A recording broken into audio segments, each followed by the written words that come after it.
How to make vintage wooden animal design tips and inspiration to master the trend. Vintage design is everywhere, if you think about it. For centuries, we've been drawing upon trends from previous eras to shape how we want new designs to be perceived.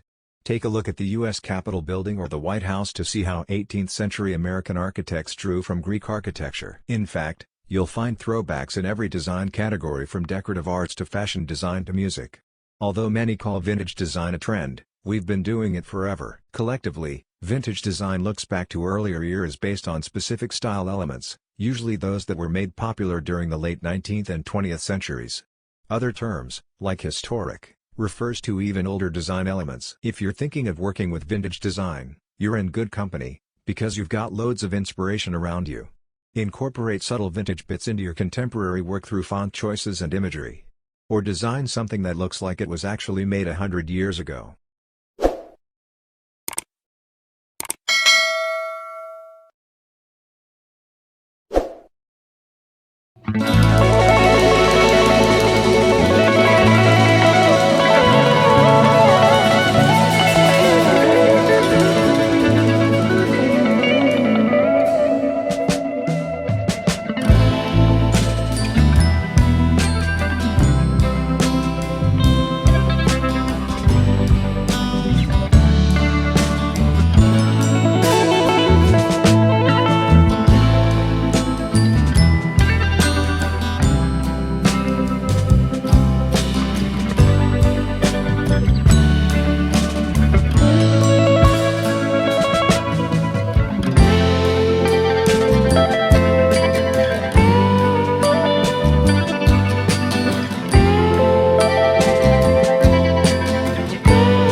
viewers, that's all we have for today. Which ones did you like? Share us your thoughts in the comments section. We hope you've enjoyed our today's content. If you do, please consider subscribing to our channel if you haven't already, and also smash that notification bell so that you will be the first one to be notified when we upload new videos. Thank you for watching until the end. We look forward to seeing you in our next video. Until then, stay safe and stay blessed.